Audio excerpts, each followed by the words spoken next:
अस्सलामुअलैकुम। आज खान साहब ने जी कौन से फिर खिताब किया है और खिताब में आज उन्होंने बहुत सारे इंकशाफात किए हैं, उस पर बात करते हैं।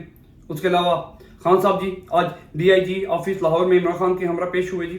वहाँ पे 6 मुकदमात इमरान खान ने तफ्तीश ज्वाइन की। इमरान खान साहब ने तमाम सवाल के जवाब दिए वहाँ पे, और उन्होंने इन्वेस्टिगेशन टीम ने अब वहाँ पे उनसे सुना, और इंशाल्लाह अगले जो तारीख आएगी उस पर पूरी उम्मीद है कि खान साहब को जमानत मिल जानी है। देखते हैं अब उस पर क्या होता है। उसके अलावा जी खान साहब ने आज कौम से खिताब किया है, और कौम से खिताब करके खान साहब ने जो कहा वही बातें की जो वो चाहते थे कि वो ना करें। कुछ चीज़ें जो उन्होंने कहना कम कर दी थी या ख़त्म कर दी थी, आज फिर उसी पे बात हुई। वही 9 मई का वाक़या कि 9 मई का वाक़या कैसे पेश आया। 9 मई से पहले भी इन्होंने कोशिश की थी कि फर्स्ट ईयर की जो उनकी लीडरशिप है उनको स्क्वीज किया जाए, तंग किया जाए, गिरफ्तार किया जाए, केसेस किए जाएँ, वर्करों को गिरफ्तार किया जाए, लेकिन उसका कोई खातर ख्वाह काम पड़ नहीं रहा था इनसे। और उसके बाद फिर 9 मई के बाद क्या हुआ, फिर 9 मई के दिन क्या हुआ कि खान साहब ने बताया कि 9 मई को इन्होंने मुझे गिरफ्तार जब किया तो वहाँ से जुडिशल कमीशन ऑफिस से, वहाँ के रजिस्ट्रेशन ऑफिस से जहाँ से जब इन्होंने मुझे गिरफ्तार किया वहाँ पे इन्होंने उसके रजिस्ट्रेशन ऑफिस के जो लोग हैं हमला है उसको मारा, शीशे तोड़े, फर्नीचर तोड़ा, उनके गार्ड को मारा, उनको गिरफ्तार किया, उनको पकड़ कर लेके गए जिस तरह से लेके गए।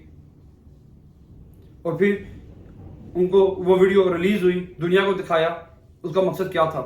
बेसिकली उन्होंने कहा जी मैं अपनी गिरफ्तारी का जो जितना अमल था ये मैंने तय किया था, ये मैंने प्लानिंग की थी।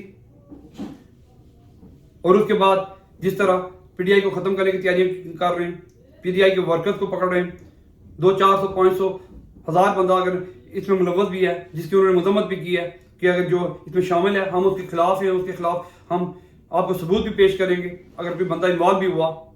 लेकिन 10,000 बंदे जिन पे कोई केस नहीं चल रहा, कोई ट्रायल नहीं चल रहा, आपने उनको पकड़ा हुआ है, उन पे फौजी तातुम में केस चल रहे हैं, साथ ही दहशतगर्दी के जजात में केस चल रहे हैं, किस वजह से?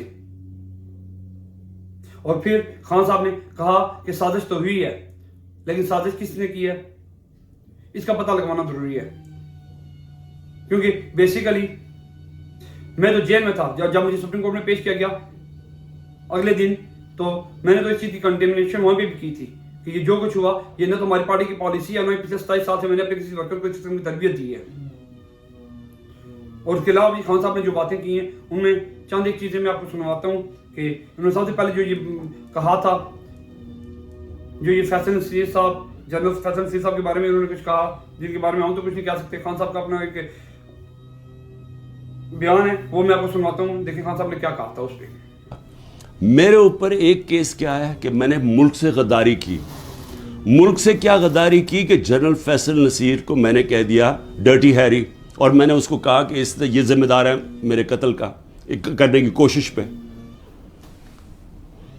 उसको कहा जी आपने मुल्क से गद्दारी कर दी, इसको मुल्क से गद्दारी कह रहे हैं। सो इसका मतलब ये कि या तो वो जनरल फैसल नसीर कानून से ऊपर है, या आपने उसको लाइसेंस दिया हुआ है कि वो किसी को कत्ल कर दे, या तो ये मतलब, और या ये कि हमारी जुर्रत कैसे पड़ी, क्या हम कोई कमी है इस मुल्क में, क्या हमारी कोई हैसियत ही नहीं है कि मैं अपनी FIR नहीं कटवा सकता जो मेरा मुल्क का कानून मुझे हक देता है।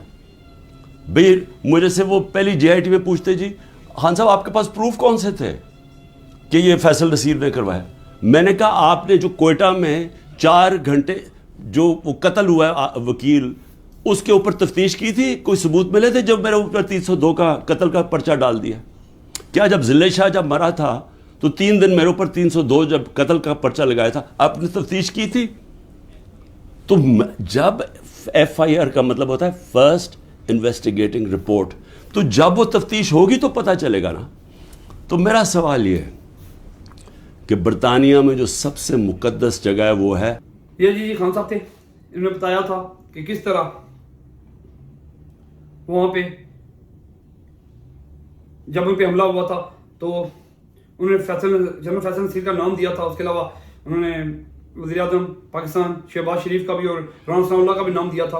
लेकिन उन्होंने कहा था जी फैसल इन्वेस्टिगेशन जो टीम थी उन्होंने मुझसे पूछा जी जनरल फैसल नसीर का नाम दे रहे हैं तो आपके पास कोई सबूत है? तो उन्होंने कहा जब कोयटा में एक वकील को कत्ल कर दिया गया और 4 घंटे के अंदर अंदर आपने मेरे पे केसेस कर दिया था तो आपके पास क्या सबूत था? उसके अलावा जिले शाह को शहीद कर दिया गया, उसको उसके कत्ल के केस आपने 302 मेरे पे डाल दिया था, 3 दिन रहा था।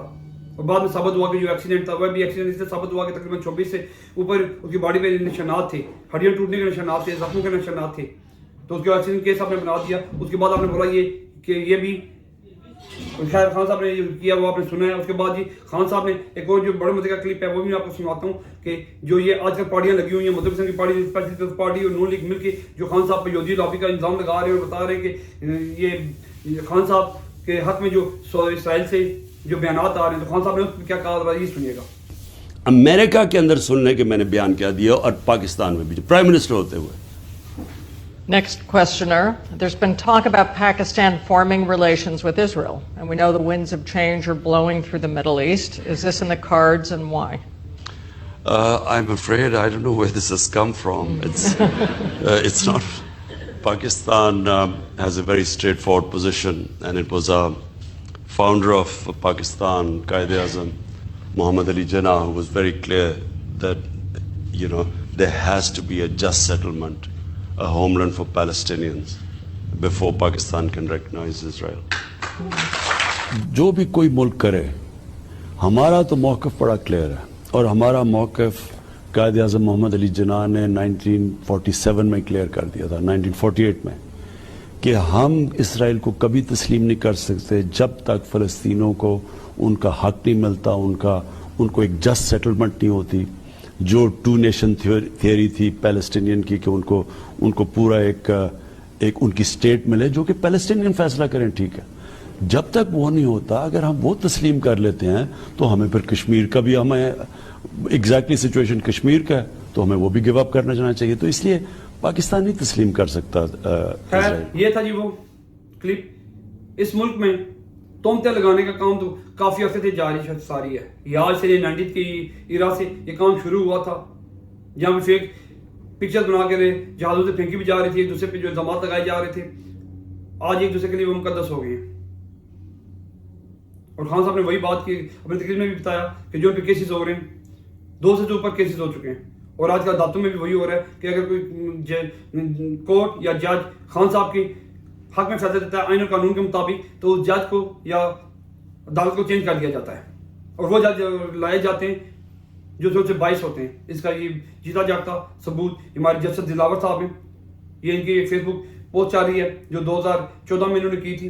ये अभी तक खैर इन्होंने अपना फेसबुक अकाउंट भी इन्होंने लॉक कर दिया, जिसमें इन्होंने इमरान खान के मुंह पे दाढ़ी लगा के तालिबान के नए तर्जुमान जनाब इमरान मसूद, ये इन्होंने लिखा था। और दूसरी पोस्ट उन्होंने लिखी थी वहीं पे 21 अगस्त 2014 को कि जुडिशल कमीशन में, ये जो खान साहब 2014 के इलेक्शन में धरने में मांग रहे थे कि जुडिशल कमीशन में बैठने से पहले ज़ियादों को इस्तीफा देना होगा, कि वो डिमांड कर रहे थे। तो इन्होंने नीचे दिनवाश की तस्वीर लगा के जो लिखा था कि ये ले मेरा इस्तीफा। इस तरह के जब आप जजेस, और इनके बारे में ये भी बताया जा रहा है कि इनके कोई भाई बिनोई कोई हाउसिंग सोसाइटी भी लॉन्च की हुई थी जिसके एनओसी नहीं दिए रहे थे इमरान खान साहब, क्योंकि वो कानून के मुताबिक नहीं बन रही थी जब खान साहब की हुकूमत थी। तो उसके बाद खैर उनको अब मिल गई है एनओसी, इसी साल मिली है।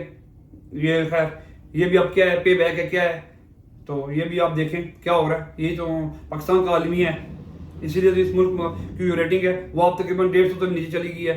हमारी अदालती निज़ाम की, इंसाफ के निज़ाम की जो रेटिंग है वो नीचे चली गई है। उसके अलावा जी ये द एक्सप्रेस ट्रिब्यूनल ने भी जी जो पिछले दिनों में मैंने आपसे बात की थी कि पिछले 14-15 माह में तकरीबन 14-15 लाख पाकिस्तानी मुल्क छोड़ के चले गए, स्किल वर्कर चले गए, डॉक्टर इंजीनियर चले गए। वही चीज़ उन्होंने बताई है जी कि उन्होंने जो बताया वो न्यूज़ दिया, मैं आपको बताता हूँ कि more than 40 million highly qualified young Pakistani went and abroad in a desperate searching of employment during the first 6 months of the current year.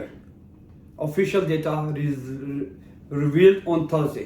ये ऑफिशियल डेटा जो निकला, ये जो मेरा आज निकाल को निकला था, ये आप देख लें। और ये दूसरी लिस्ट भी आप चेक कर लें जहाँ पे यहाँ पे accountant, engineer, doctor, technicians, electricians, managers, फिर नर्सेज, फिर computer operator, computer expert, IT के जो बंदे हैं, मुख्तलिफ किस्म के लोग मुल्क छोड़ के चले गए। ये पिछले 6 माह का रिकॉर्ड ये बता रहे हैं 6 लाख बंदा चला गया है स्किल वर्कर। अब ये बताएं कि आप पाकिस्तान से करना क्या चाहते हो। इस मुल्क का अलमिया यही है कि यहाँ पे सिर्फ चोर और करप्ट लोगों ने हुकूमतें करनी है। पाकिस्तान कभी ठीक नहीं होना, ना पाकिस्तान का निज़ाम ठीक होना है। पाकिस्तानी अवाम को क्या बेहतरीन इंसाफ का निज़ाम नहीं चाहिए? पाकिस्तानी अवाम को स्कूल कॉलेज अच्छे नहीं चाहिए, तालीम अच्छी नहीं चाहिए, मेडिकल अच्छा नहीं चाहिए, इंसाफ अच्छा नहीं चाहिए, नौकरियों की अपॉर्चुनिटी चाहिए, हर चीज़ चाहिए। हर चीज़ अगर पाकिस्तानियों को पाकिस्तान में मिलेगी। हाँ, मुश्किल आती है कौम पे, अगर मुश्किल आई तो हम उसके साथ चलेंगे, पाकिस्तान अपनी कौम के साथ चलेंगे, लेकिन मुश्किल जेब में नजर तो आए। जो मुश्किल नजर आ रही है वो तो आप देख रहे हैं किस तरह की मुश्किलें नजर आ रही हैं, किस तरह के 2 नंबर के काम हो रहे हैं। ये आप देखें जी, ये ट्वीट कोई असद साहब है, उन्होंने ट्वीट की थी, मैं तो नहीं जानता, खैर इनकी ट्वीट मैंने देखी थी, मुझे खैर बड़ा दुख हुआ था। ये दिल दिलाने देने वाले मनाजर को, हार्ट बनों में गुर्बत से तंग आकर बाप ने 14 बेटों को मारने से पहले नशे के इंजेक्शन लगाए ताकि इन्हें तकलीफ ना हो, फिर गोलियां मारी और कत्ल कर दिया, और बाद में अपने बाप को भी गोली मारी उसके शिकार ली। लेकिन ये क्या है इस मुल्क में? आप किसी भी और मुल्क का देख लें जी, कोई थर्ड वर्ल्ड कंट्री भी अभी देख लें, मेरे ख्याल में आप अफगानिस्तान में चले जाएं, और जो कंट्रीज हैं जो पाकिस्तान से नीचे भी हैं, वहां पे भी ये इतना असर नहीं होना। कम से कम खुराक तो मिल रही है ना, रोटी तो मिल रही है, लॉ एंड ऑर्डर, मेडिकल, तालीम, ये तो दूर की बातें हैं। कम से कम अवाम को इतनी चीज़ की तो प्रोवाइड देना कि वो कम से कम अपने बच्चों को 2 वक्त की रोटी तो खिला सकें। ये खबर देखे इंतहाई दुख हुआ, इंतहाई अल्फाज नहीं है कि इसको किस तरह बयान किया जाए। अफसोस के अलावा कुछ नहीं कह सकते। अल्लाह पाक आप सबका आमीन, अपना और अपनों का ख्याल रखें।